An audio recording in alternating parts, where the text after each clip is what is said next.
Le Musée national d'histoire vietnamienne de Hanoï est conçu comme une frise chronologique, guidant les visiteurs pas à pas à travers les différentes étapes du passé du pays.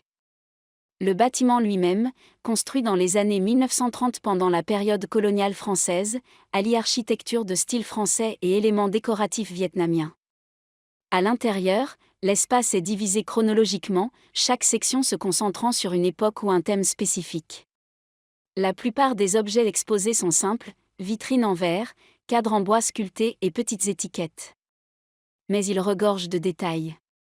Le premier étage se concentre sur la préhistoire et les premières civilisations du Vietnam. Des outils en pierre et des poteries témoignent du mode de vie des habitants il y a un demi-million d'années. Certains des objets les plus anciens sont rudimentaires, haches, lames, fragments de peau, mais ils marquent le début de la sédentarisation le long du fleuve Rouge. La section consacrée à l'âge du bronze est plus sophistiquée. La culture de Dong Son, il y a environ 2500 ans, a produit de grands tambours en bronze qui comptent encore parmi les artefacts les plus célèbres de l'archéologie vietnamienne.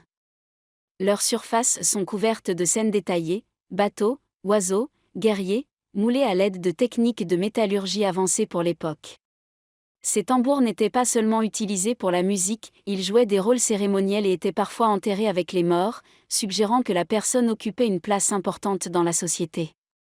Au fil des sections suivantes, le musée se penche sur les premières formations étatiques du Vietnam et sa longue histoire sous la domination chinoise. On y trouve un mélange d'objets d'influence Han, céramique, pièces de monnaie, miroirs en bronze, mais aussi des pièces reflétant l'identité locale. Un thème récurrent est la résistance et l'adaptation. Le musée met en lumière l'essor de dynasties indépendantes comme les Li et les TRN, qui ont régné après que le Vietnam se soit libéré de la domination chinoise. Cette période est représentée par des statues de Bouddha et de Bodhisattva, des objets de la cour royale et des objets militaires. Une armure et une sélection d'armes sont liées à la défense du Vietnam contre 3 invasions mongoles distinctes au XIIIe siècle, toutes repoussées, un exploit rare à cette époque. À l'étage, les expositions se concentrent sur les dynasties ultérieures, notamment celle des Nguyen, qui régna du début du XIXe siècle au milieu du XXe siècle. Ici, les couleurs et la décoration se multiplient, robes impériales, motifs de dragons, meubles laqués, outils cérémoniels.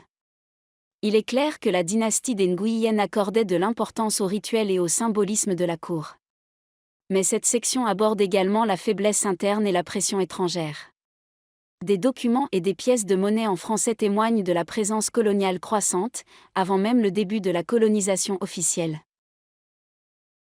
Les galeries suivantes abordent l'époque coloniale française, les soulèvements du début du XXe siècle et le long chemin vers l'indépendance.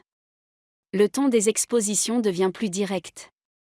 On y trouve des photos en noir et blanc de manifestations, des coupures de presse, des lettres personnelles de révolutionnaires et des affiches de propagande. Certains objets sont usés ou rouillés vieux fusils, gourdes, uniformes, mais ils ajoutent une dimension humaine à ce qui est souvent une histoire politique. Ces expositions montrent que l'indépendance n'était pas seulement un projet national, mais aussi une affaire personnelle pour de nombreuses personnes. Parmi les pièces les plus insolites figure un cadavre féminin préservé datant de plus de 2000 ans, découvert dans un site funéraire du delta du fleuve Rouge.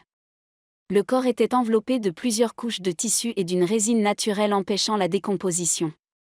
Malgré plusieurs études, la méthode de conservation n'a pas été entièrement expliquée.